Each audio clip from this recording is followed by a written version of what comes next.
কোথায় টাকা গিয়েছে, কি হয়েছে। আজকে থেকে মহিলারা পেশাব করার জন্য লাইনে খাড়া, বাথরুম করবে লাইনে খাড়া, কিন্তু এত টাকা কোথায় যায়? 700 বছরের ইতিহাসে দ্বিতীয়বারের মতো আবারও উন্মুক্তভাবে গণনা করা হচ্ছে সিলেটের হজরত শাহজালাল রহমতুল্লাহি আলাইহির মাজারে ভক্তদের দান করা অর্থ। মাত্র 19 দিনের ব্যবধানে শুরু হওয়া এই গণনা কার্যক্রম ঘিরে মাজার ব্যবস্থাপনায় স্বচ্ছতা ও জবাবদিহিতা নিয়ে আবারও আলোচনায় সরব সিলেট।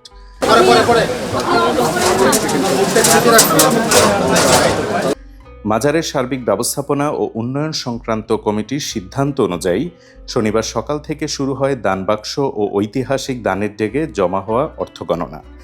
এর আগে গত 22 জুন প্রথমবারের মতো প্রকাশ্যে দানের অর্থ গণনা করা হয়। তখন দেশজুড়ে ব্যাপক আলোচনা সমালোচনা জন্ম দিলেও অধিকাংশ ভক্ত ও দর্শনার্থী বলছেন দানের অর্থের হিসাব প্রকাশ্যে হওয়ায় স্বচ্ছতা নিশ্চিত হবে এবং মানুষের আস্থা আরও বাড়বে। আমি আজকের দিনটাকে ঈদের দিন মনে করছি। আমার কাছে এত ভালো লাগছে, আনন্দ লাগছে আর কি। আমি মনে করি এটা আজকে আমার ঈদের একটা দিন। তবে এই টাকাটা যখন সঠিক কাজে ব্যয় করে এবং সঠিক জায়গায় টাকাটা লাগায়, মানব কল্যাণে লাগায়, সেটাই আমার প্রত্যাশা। আমার কাছে এখন তো খুব ভালো লাগতেছে। এখন যে অবস্থা আছে, এই অবস্থা থেকে মাজার অনেক উন্নত হইব, সব দিক দিয়ে ভালো হইব, দুর্নীতি হওয়ার কোনো সুযোগ নাই।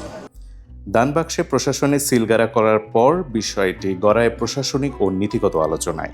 পরে মাজারের আয় ব্যয় স্বচ্ছতা নিশ্চিত করতে গত 26 জুন বাণিজ্য, শিল্প, বস্ত্র ও পাট মন্ত্রী খন্দকার আব্দুল মুক্তাদিরের উদ্যোগে গঠন করা হয় 11 সদস্যের উচ্চ পর্যায়ের ব্যবস্থাপনা কমিটি। বর্তমানে এই কমিটির তত্ত্বাবধানেই চলছে অর্থ গণনার পুরো কার্যক্রম। গণনা শেষে সব অর্থ মাজারের নামে একটি ব্যাংক হিসাবে জমা রাখা হবে বলে জানান কমিটির সদস্যরা।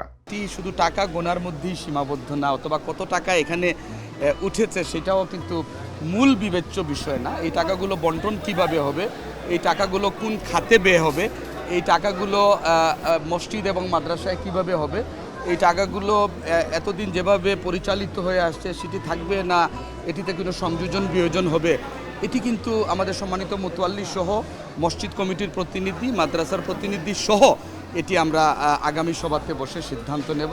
কিভাবে দরকার আয় ইনকাম কিভাবে বন্টন করা যায়, কিভাবে মাদ্রাসা সুন্দরভাবে ডেভেলপ করা যায়, এতিমরা যাতে খাওয়া দাওয়া করতে পারে, ভালোভাবে থাকতে পারে, এবং বিশেষ করে যারা মেহমান আসবে দেশে বিদেশে থেকে, এখানে ভালো বিশ্রামাগার নাই, খাওয়া দাওয়ার ব্যবস্থা নাই, প্রস্রাব পায়খানার জায়গা নাই, এবং সার্বিকভাবে এই মসজিদ মাদ্রাসা ডেভেলপমেন্টের জন্য একটি মাস্টার প্ল্যান তৈরি করে এইটা ডেভেলপমেন্টে যেতে হবে। আজকের গণনায় কমিটির সদস্য, মাজার কর্তৃপক্ষ, মাদ্রাসা শিক্ষার্থী এবং গণমাধ্যম কর্মীরা উপস্থিত ছিলেন। সংশ্লিষ্টদের দাবি পুরো প্রক্রিয়া সম্পন্ন হয়েছে উন্মুক্ত ও স্বচ্ছ পরিবেশে। তারা জানান দানের অর্থ কোন কোন খাতে এবং কিভাবে ব্যয় হবে সে বিষয়ে সবার মতামত বিবেচনায় নিয়েই একটি গ্রহণযোগ্য নীতিমালা প্রণয়ন করা হবে। আমরা চেষ্টা করব একবারে সুস্পষ্ট একটা নীতিমালা তৈরি করে জনসমক্ষে নিয়ে আসা, এবং এই ক্ষেত্রে যেহেতু মসজিদ এবং মাদ্রাসা এই দানের আওতার বাইরে, ওদের জন্য আলাদা যে দান বাক্স আছে ওই টাকাতে কেউ হাত দিচ্ছেন না। মসজিদেরটা পাচ্ছে, মাদ্রাসাটা পাচ্ছে। শুধুমাত্র মাজারে যে টাকাগুলি জমা হয় বা দান হয়, এই টাকাগুলোকে কিভাবে আমরা বিলি বন্টন করতে পারি তা আমরা ব্যবস্থা নিব। কমিটির সদস্যরা জানিয়েছেন আগামী বৃহস্পতিবারের মধ্যেই মাজারের আয় ব্যয় ও সার্বিক ব্যবস্থাপনা নিয়ে একটি গ্রহণযোগ্য সিদ্ধান্ত ও রূপরেখা জনসম্মুখে তুলে ধরা হবে। 7 শতকের ঐতিহ্যবাহী এই মাজারের দানের অর্থ গণনার নতুন উদ্যোগকে কেউ কেউ দেখছেন স্বচ্ছতার পথে গুরুত্বপূর্ণ পদক্ষেপ হিসেবে, আবার কেউ কেউ তুলছেন ঐতিহ্য রক্ষার প্রশ্ন। তবে সব আলোচনা সমালোচনার কেন্দ্রে এখন একটাই প্রত্যাশা, ভক্তদের দানের প্রতিটি টাকার সঠিক হিসাব নিশ্চিত করে মাজারের উন্নয়ন ও জনকল্যাণে তার যথাযথ ব্যবহার। Desk news, the Sylhet.